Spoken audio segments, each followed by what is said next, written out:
Hi! நான் வந்து mini vlog upload பண்ணி ரொம்ப நாள் ஆயிடுச்சு. லாஸ்ட்டா 25த் ஆகஸ்ட் அப்லோட் பண்ணியிருக்கேன். இப்ப பார்த்தீங்கன்னா, பிப்ரவரி வந்துருச்சு. ஸோ வந்து இவ்ளோ நாள் நான் வீடியோஸ் அப்லோட் பண்ணவே இல்ல. அந்த கிருஷ்ண ஜெயந்திக்கு அப்புறமாவே நான் வந்து கன்டினியூஸா விலாக்லாம் எடுத்திருந்தேன். பட் சில பர்சனல் ரீசன்னால நான் அப்லோட் பண்ணல. அது என்னன்னு நான் உங்களுக்கு செப்பரேட்டா ஒரு வீடியோல சொல்றேன். கிருஷ்ண ஜெயந்திக்கு அப்புறம் பார்த்தீங்கன்னா, என்னோட சிஸ்டர் இன் லா வந்து யுஎஸ்லேருந்து வந்திருக்காங்க. ஸோ அவங்களுக்கு டின்னருக்காக நான் வந்து மட்டன் கிரேவி, சிக்கன் கிரேவி எல்லாமே ரெடி பண்ணி வச்சிருந்தோம். அப்புறம் ஏர்போர்ட்டுக்கு வந்து அவங்கள கூப்பிட போனோம் நைட்டு. சமயம் வந்து ஃபஸ்ட் டைம் அவங்க அத்தைய பார்க்க போறா. அவங்களும் சமயம் வந்து ஃபஸ்ட் டைம் பார்க்க போறாங்க. ஸோ வந்து நாங்கலாம் ரொம்ப எக்ஸைட்மெண்ட்டா இருந்தோம். அவ எப்படி போவாளா? போமாட்டாளான்னு. ஏன்னா, அவ புதுசா யார்ட்டயாவது பார்த்தா போவே மாட்டா. இத்தனைக்கும் என்னோட அம்மா, அப்பா கிட்டயே வந்து கொஞ்சம் போமாட்டா. அப்பப்போ ரொம்ப நேரம் பார்த்து பழகுனா தான் போவா. ஒரு 2, 3 ஹவர்ஸ் ஆவணும். அவங்க வந்து வீட்ல இருந்து அப்புறம் தான் அவங்க கிட்ட போவா. அதே மாரி தான் நான் சொல்லி வச்சிருந்தேன் என்னோட சிஸ்டர் இன் லா கிட்ட.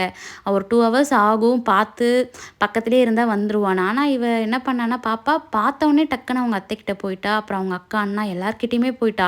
எங்களுக்கெல்லாம் ரொம்ப ஷாக் ஆயிடுச்சு. அவளே போய் மாத்தி மாத்தி எல்லாரையும் ஹக் பண்ணி, கிஸ் பண்ணி, கை தட்டிட்டு ஜாலியா விளையாண்டுட்டு வந்திருந்தா.